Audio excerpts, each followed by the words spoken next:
What's up, folks? It's Juno here. Just a quick video with you today. I wanted to discuss something that I was enlightened to by just a question I asked someone, one of the streamers I watch sometimes.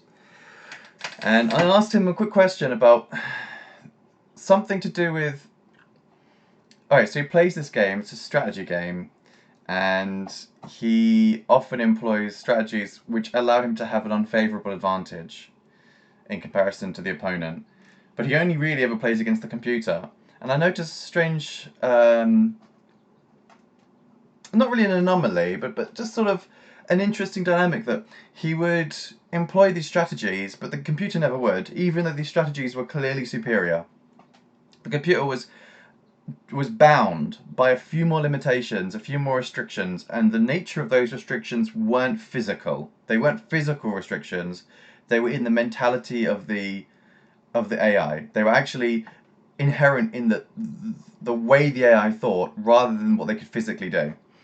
And I thought this was really interesting because basically my question was, how do you, if you are doing this thing called corner camping, which is when you actually set up your, so just to put it into perspective, it's like a military simulator, and you deploy an army to the field, and they enter into combat with one another, and you're trying to, yeah, it's a classic sort of war game. And the issue is because of the limitations of the engine, of the computing power, the map itself has to be a predefined limit, a predefined size with certain features inherent in it, but a defined boundary.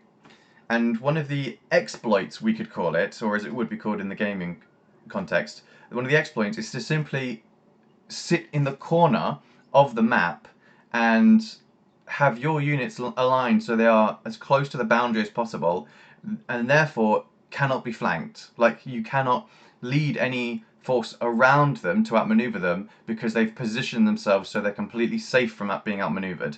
The only option to affect any sort of damage is to attack them frontally. And even though he employs this all the time, and I've seen him do it, and I acknowledge that it's clearly the easiest way to win, I asked him, well, if you were on the other side, how would you go about attacking this?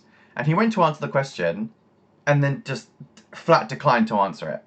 And I thought it was quite funny because he'll never encounter that scenario. The computer will never assume a similar position on its side. It will always attack as if it imagines the boundaries are infinite, and so cannot exploit something like a confined boundary.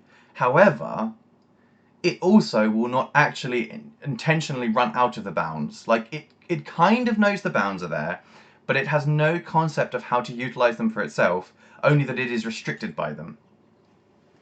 And I think this is fascinating because what I think it reflects is an idea. And like I said, there's nothing physically stopping the computer from doing it. The computer, if it wanted, like, if it was strategically minded, at some point it would fall back into a corner. If it fell back far enough, it would hit a boundary, and if it continued to try and fall back, it would end up going across the boundary until it reached a corner.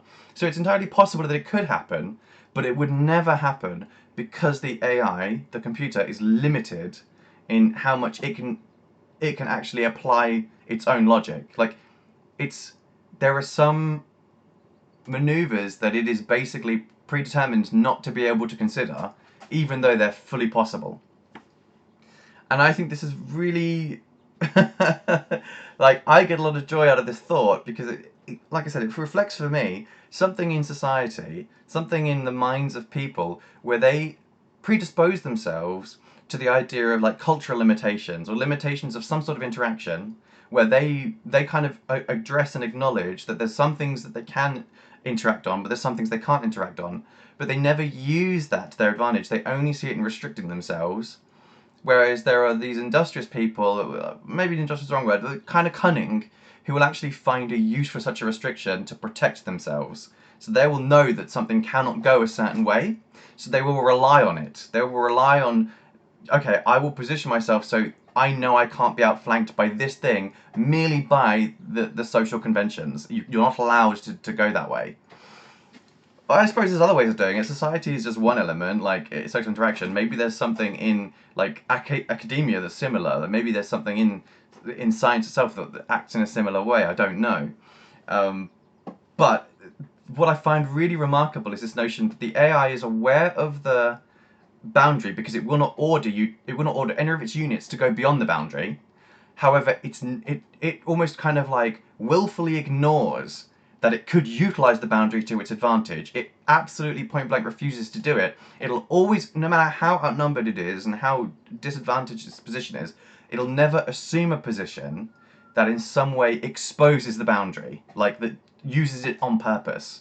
It tries to live in a willful ignorance of the boundary, but never goes over it in a way that could also be accomplished by accident. Like, you could say that, well, it didn't want to go that way, that's why it didn't. So in that case, it's kind of like the boundary being there or not being there is meaningless to it because it would have never chosen to gone that way, if that makes sense. But in regards to like acknowledging it and utilizing it, it definitely won't do it because that defines it. That then says, I know there's a boundary here. On like, I definitely know there's a boundary here. There's no ambiguity of my knowledge. My knowledge is defined that I do know that boundary is there and I will use it. And I think that's fascinating. And I think if I look at it kind of like laterally, why did this happen? And I say, well, the programmers who program the AI, they kind of have to live in this notion that they understand the world's confined due to how many resources they can deploy in an actual environment, and limiting the environment helps maintain some sort of element of context. But so they acknowledge, the programmers know that's what's happening, but they want the computer to act like there is no boundary to a certain extent for the immersion, right? To contribute to the immersion of the experience. So again, the computer is kind of willfully predetermined to always kind of ignore what it actually knows. And I think that is kind of satirical in a way. Like, I think that is a bit of a satire on real life, especially on the mentalities of a lot of people. Maybe even the mentality of people who don't realize it. Maybe there are people who actually are completely, like, they are not the programmer, but they are the AI. They don't realize that they know it, but they do know it.